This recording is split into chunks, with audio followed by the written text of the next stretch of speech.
Yara, Bruno, tudo bem? Olá.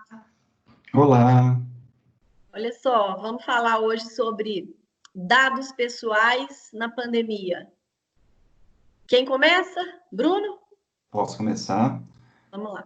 Até porque para a gente falar de dados pessoais, a gente tem que lembrar que estamos em uma sociedade da informação, né? Uma sociedade que vive exatamente com esse Big Data. O que seria esse Big Data? Essas infindáveis informações que estão disponíveis e acumuladas, e hoje parece que nem mais se perdem, né? Porque à medida que o tempo passa, só se acumula informação. E no universo online a gente tem acesso a todo esse conjunto infindável, bancos de dados, planilhas.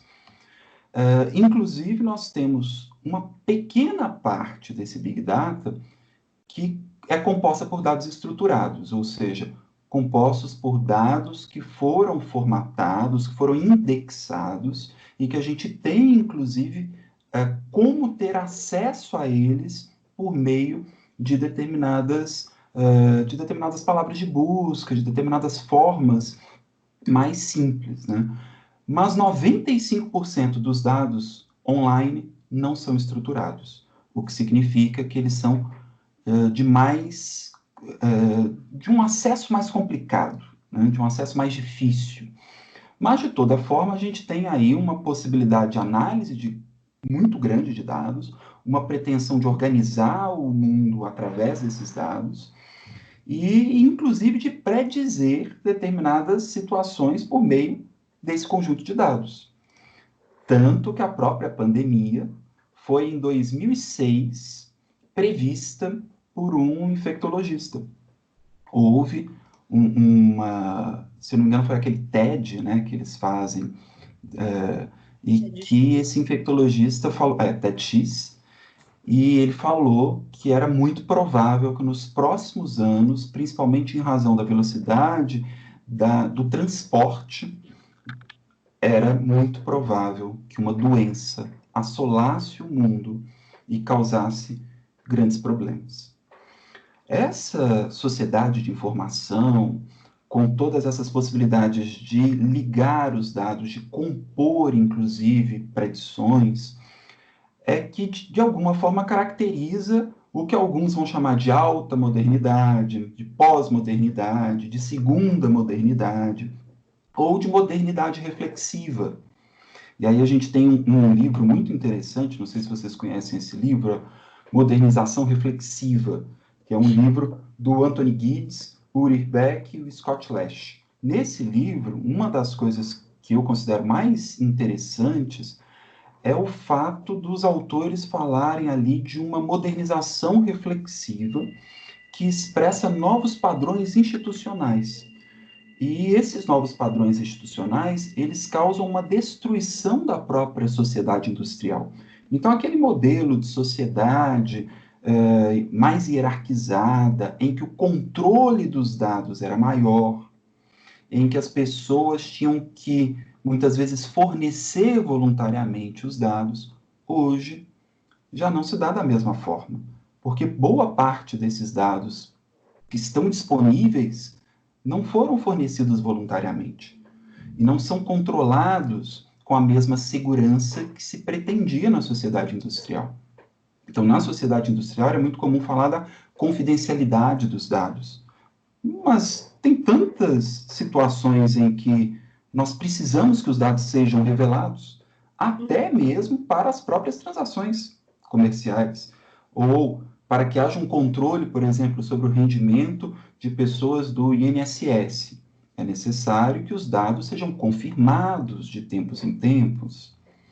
Esse tipo de controle é típico mesmo de uma sociedade da informação, de uma sociedade que viu o seu modelo de segurança inicial romper, ruir. Né? E aí é muito interessante, eu estava conversando com a Yara sobre a questão da privacidade. Como que essa noção de privacidade, de intimidade, é modificada, né, nessa estrutura, não é, Yara? É isso mesmo. Dentro dessa visão, né, de sociedade da informação que você acabou de trazer na sua fala, nós conseguimos pensar numa forma de alterar a nossa própria visão relativa a esses direitos da personalidade, né? A privacidade, a intimidade, que sempre foram tratadas ali muito ligadas à ideia do sigilo, né? Da garantia de sigilo que nós tínhamos em relação aos nossos dados e às nossas questões pessoais e íntimas. A partir de um momento em que vivemos numa sociedade da informação, parece-nos que essa ideia de sigilo não mais é a única visão a se ter.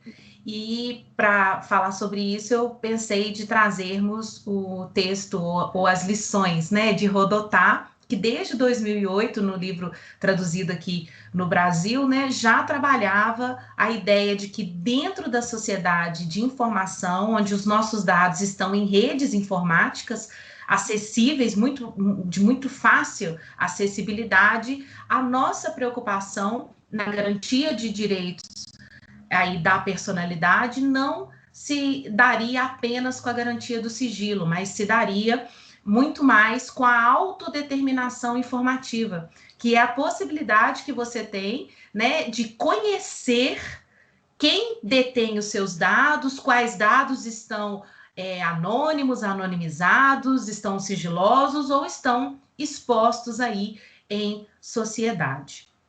A partir dessa visão, eu acho que a gente pode passar para um outro ponto, que é a questão dos dados médicos. Os dados médicos, de uma forma ou de outra, também estão nessa sociedade de informação. E aí, eu queria começar aqui falando dos dados médicos a partir do prontuário médico. Por quê? Porque os dados médicos de uma pessoa, eles estão incluídos, eles estão contidos ali, em especial no prontuário médico.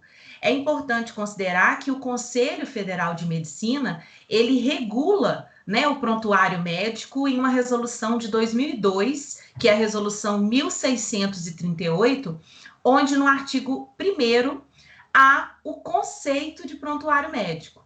Da seguinte forma: prontuário médico é o documento único constituído de um conjunto de informações, parêntese, privadas e íntimas, né? Sinais, imagens registradas, geradas a partir de fatos, acontecimentos e situações sobre a saúde do paciente e a assistência a ele prestada, de caráter legal e sigiloso, olha, a previsão do sigilo, e científico, que possibilita a comunicação entre membros da equipe multiprofissional e a continuidade da assistência prestada ao indivíduo. Esse prontuário, a princípio, seria o prontuário físico, aquele que muitos de nós estão acostumados aí de ver o médico preenchendo a mão. Mas, ao mesmo tempo, nós já estamos vendo, eu acho que há muito tempo, os médicos também preenchendo os prontuários no computador e armazenando esses prontuários em meios digitais. E é por isso que o CFM também, em 2002, fez uma resolução, que é a 1639, tratando do prontuário eletrônico, dos meios informáticos, né? E essa resolução, ela foi alterada em 2007, que é a que está em vigor hoje, que é a 1821. E eu acho que a partir dessa ideia, então, de dados médicos disponíveis em meios eletrônicos, em meios informáticos, é que eu posso conversar aí com a Fatinha um pouquinho sobre legislações e a Lei Geral de Proteção de Dados nesse ponto, né? Olha só, gente, é muito bacana toda essa colocação de vocês, e foi bom a Yara me instigar nesse ponto sobre a Lei Geral de Proteção de Dados, até porque eu escrevi um artigo com a professora Thaisa, estou lembrando aqui agora, e saiu na revista de Direito e Genoma, a última revista de Direito e Genoma, eu não me lembro o número, sobre o prontuário eletrônico do paciente e a proteção de dados pessoais sensíveis. E realmente ali nós trabalhamos a Lei Geral de Proteção de Dados e a Lei do Prontuário Eletrônico. A Yara lembra muito bem essa resolução 1821, que, vejam, é de 2007, que trabalha com sistemas informatizados para o prontuário do paciente. Bom, depois veio a Lei 13.787 de 2018, que é a Lei do Prontuário Eletrônico. E ela remete nessa lei, ela diz que ela faz remissão à Lei Geral de Proteção de Dados, que é a Lei 13.709 de 2018. Então, eu acredito que, assim, claro, a lei é grande, nós teríamos que ter muito tempo para falar sobre ela, mas sobre esses dados é importante a gente trazer definições. Primeira definição, dado pessoal. Né? Vocês dois falaram muito nesses dados, nessa fragilização de dados, então vamos falar dado pessoal. A lei define dado pessoal como informação relacionada à pessoa natural identificada ou identificável. E ela também trabalha a ideia de dado pessoal sensível e define da seguinte maneira: dado pessoal sobre a origem racial ou étnica, convicção religiosa, opinião política, filiação a sindicato ou a organização de caráter religioso, filosófico ou político, dado referente à saúde ou à vida sexual, dado genético ou biométrico, quando vinculado a uma pessoa natural. Há outras várias definições, mas vejam, a lei ela não fala na expressão dados médicos. Ela utiliza dados pessoais e dados pessoais sensíveis. E aí a gente pode pensar o seguinte, que os dados médicos, eles são subespécie do gênero dados pessoais e eles são sensíveis e eles são dados pessoais no âmbito sanitário. Eu acho que é, primeiro, importante a gente trabalhar essas questões. Claro que a lei, ela traz outras tantas nomenclaturas. E aí vem uma questão que a gente pode até discutir agora, porque fala-se do operador, fala-se do controlador, até mesmo para o sigilo desses dados e como que seria a possibilidade de se perder o sigilo desses dados. E aí nós temos o operador e o controlador. E aí vem aquela história, né? Quem controla o controlador? Né? Eu jogo aí para vocês, quer dizer, a gente pode também conversar um pouco sobre isso. E nisso aí é muito interessante a gente tentar pensar na estrutura mesmo que a Lei de Proteção Geral de Dados tenta estabelecer para uma certa segurança nessa transmissão de dados e para respeitar a autodeterminação do titular dos dados, né? Então, há uma tentativa real de se estabelecer responsabilidades, de se estabelecer um controle, embora a gente saiba que isso ainda não foi feito, até porque a lei também não entrou em vigor, né? Mas, por exemplo, em relação à pandemia, a gente tem já uma transmissão desses dados e que já segue também um procedimento que era utilizado anteriormente.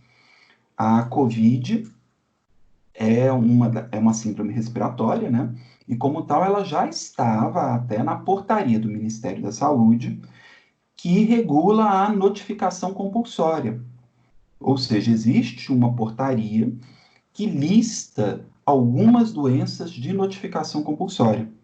E, dentre elas, está lá a síndrome respiratória aguda em diversas versões. Aqui, inclusive, coloca síndrome respiratória aguda grave associada a coronavírus, SARS-CoV-B, MERS-CoV e, agora, a COVID-19, que seria mais recente.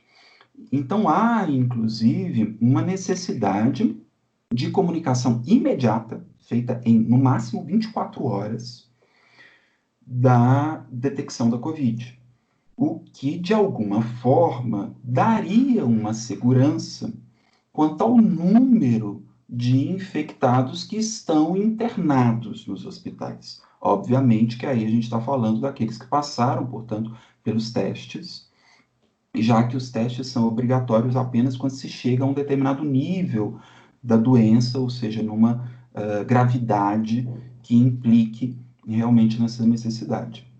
E com isso a gente vai ter o que a Yara já estava falando antes. Ou seja, esse controle da própria pessoa, da autonomia, não é um controle total. E não pode ser um controle total, né? Porque em determinadas situações a saúde pública vai exigir alguma comunicação de dados. Mas para que ocorra uma comunicação sem que viole realmente esses dados pessoais, há a necessidade da anonimização dos dados, né? Uhum. E aí entra a questão até que a Yara tinha falado da posição do professor Casabona, né? Ah, sim. Bruno, eu acho que é muito nítido, né, do que a gente está conversando aqui, que de um lado a gente tem essa necessidade de revisitar a proteção e promoção da privacidade e da intimidade a partir da autodeterminação informativa, mas a gente continua com sigilo gravitando aí nessa promoção e proteção.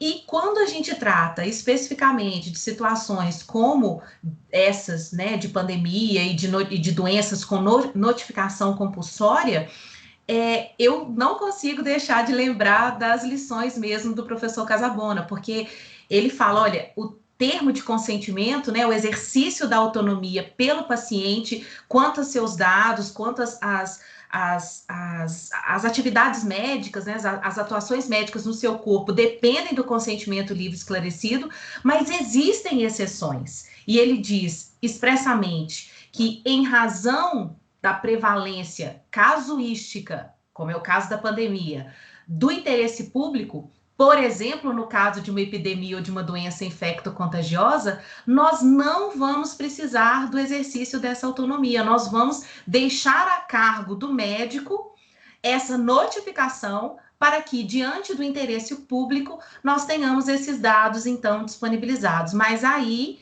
precisamos, então, voltar à ideia que você acabou de nos dizer. Sim, vamos disponibilizar esses dados, mas não dados relativos a nome, relativos à idade e ao sexo, às vezes, ao gênero da pessoa, né? Mas serão dados o quê? Anônimos ou anonimizados. O problema da pandemia é que, na pandemia de Covid, né, é que nós estamos precisando de ter acesso a dados interseccionais, por exemplo, comorbidades, às vezes gênero, né? A gente tem divulgado aí, tem mais homens do que mulheres acometidos da doença. Então, a preocupação, a idade e doenças pré-existentes, enfim, né? Então, quer dizer, são questões que influenciam diretamente na ideia de autodeterminação informativa e que colocam, diante da pandemia e de uma supremacia casuística do interesse público, que nem sempre se dá, como nós já dissemos em outros vídeos aqui, não é isso?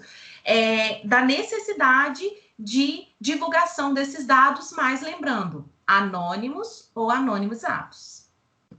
A gente precisa sempre ter em mente o seguinte, que tanto essa situação da pandemia, quanto a situação de todas essas legislações, né, inclusive a Lei Geral de Proteção de Dados, que também ainda não entrou em vigor, mas o que não impede que haja, né, essa discussão e uma aplicabilidade aí das resoluções do Conselho Federal de Medicina. O que a gente vai ter que pensar mesmo, e isso talvez seja uma discussão para um outro vídeo nosso, é que, havendo a vulneração do paciente, as respostas advirão, claro, dos regimes de reparação civil, né? E essa reparação, esse regime, tanto instaurado pela Lei Geral de Proteção de Dados, também da Lei Civil da Reparação de Danos, né? Sobre a reparação de danos e das normas deontológicas com sanções que são aplicadas pelo próprio Conselho Federal de Medicina em decorrência de más condutas, seja do médico, seja de quem quer que seja. Né? Uma outra reflexão que eu queria acrescentar. A gente também, talvez, depois dessa pandemia, tem que começar a refletir o quanto deve ser divulgado acerca da coleta geral de dados, informando quantas pessoas realmente foram testadas, quais foram os dados de maneira transparente, que eu acho que é a intenção da lei geral.